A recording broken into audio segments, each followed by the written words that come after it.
नमस्ते। यह तो सब जानते हैं कि 21वीं सदी को एशिया ही लीड करेगा, लेकिन एशिया का वह मुल्क कौन होगा जो दुनिया का नया लीडर बनेगा? इसके लिए भारत और चीन में कड़ी प्रतिद्वंद्विता चल रही है। चीन जहां पिछले 50 सालों में विकास कार्यों में बहुत आगे निकल चुका है, वहीं भारत भी देर से ही सही लेकिन तेज स्पीड और स्मार्ट स्ट्रेटजी अपनाकर अब ड्रैगन को मात देने में लगा है। मोदी सरकार ने हाल ही में चीन को इतना बड़ा झटका दिया है कि वहां के तानाशाह शी जिनपिंग अपना सिर पीट रहे हैं। असल में भारत ने चीन को रणनीतिक मात देकर बांग्लादेश में मोंगला बंदरगाह के एक टर्मिनल का परिचालन का अधिकार हासिल कर लिया है।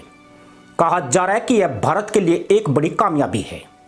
इसके लिए दोनों देशों में कड़ी प्रतिद्वंद्विता चल रही थी, लेकिन भारत ने आखिरकार यह सौदा हासिल कर लिया है।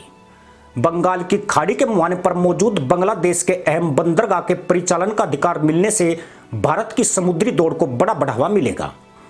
मोंगला बंदरगाह पर टर्मिनल का management Indian port global limited द्वारा किया जाएगा। हाल के वर्षों में यह तीसरा अहम विदेशी बंदरगाह है जिसके परिचालन का अधिकार भारत ने हासिल किया है। पहला बंदरगाह ईरान का चाबार और दूसरा म्यांमार का सितवे था। इन तीनों विदेशी बंदरगाहों के संचालन का अधिकार मिलने से दुनिया में भारत का प्रभाव भी बढ़ा है। भारत और बांग्लादेश के बीच इस बंदरगाह को लेकर हुए समझौते का विवरण अभी सामने नहीं आया है, लेकिन माना जा रहा है कि इस एग्रीमेंट से दोनों देशों को बेहद फायदा होगा। चीन हिंद महासागर में बसे देशों के 17 बंदरगाहों के निर्माण परिचालन में किसी न किसी रूप में शामिल है। इन 17 में से 13 बंदरगाहों का निर्माण तो वह खुद कर रहा है। कहने के लिए तो इन बंदरगाहों का निर्माण वाणिज्यिक गतिविधियों के लिए किया जाता है, लेकिन चीन इन बंदरगाहों का दोहरा इस्तेमाल करता है। वह बंदरगाहों के जरिए हिंद महासागर में भारतीय नौसेना समेत दूसरे देशों की नौसैनिक गतिविधियों की निगरानी करता है।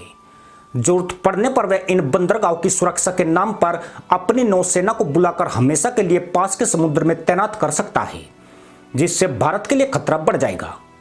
भारत को घेरने के लिए वह पिछले काफी समय से मालदीव, श्रीलंका, म्यांमार, पाकिस्तान, बांग्लादेश पर डोरी डालने में लगा है, जिससे उनके बंदरगाह चीन को मिल जाए और वह एक बाना तैयार कर अपनी नौसेना को भारत के मुहाने तक पहुंचा सके। इसी प्लान के तहत उसने म्यांमार से सितवे और बांग्लादेश से मोंगला बंदरगाह लेने की कोशिश की थी, लेकिन भारत की स्मार्ट रणनीति की वजह से दोनों देशों में मुंह की खानी पड़ी। भारत ने बैक चैनल के जरिए दोनों देशों को साफ समझा दिया कि वह उनके सुख दुख का पक्का साथी है, लेकिन चीन केवल भारत से दुश्मनी निकालने के लिए उन्हें मोरे के रूप में यूज करना चाहता है। उसका दोनों देशों के विकास से कोई मतलब नहीं है।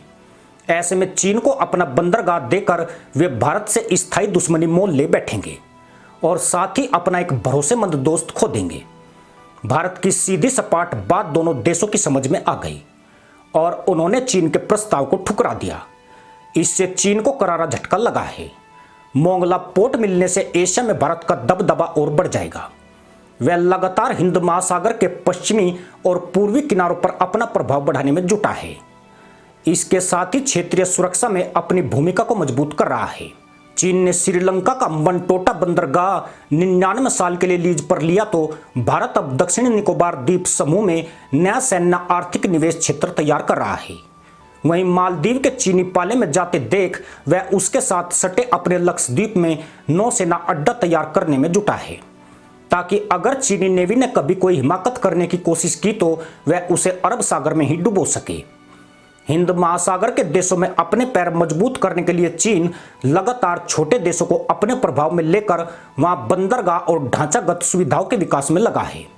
उसने पाकिस्तान में गवादर से लेकर पूर्वी अफ्रीका में जिबूती तक कई बंदरगाहों में निवेश कर अपनी स्थिति मजबूत कर ली है। इस मामले में भारत अभी भी हल्का बना हुआ है। हालांकि इस कमी को पूरा करने के लिए उसने अब अपनी रफ्तार तेज कर दी है। इसी के साथ अनुमति दोस्तों, जय हिंद, वंदे मातरम।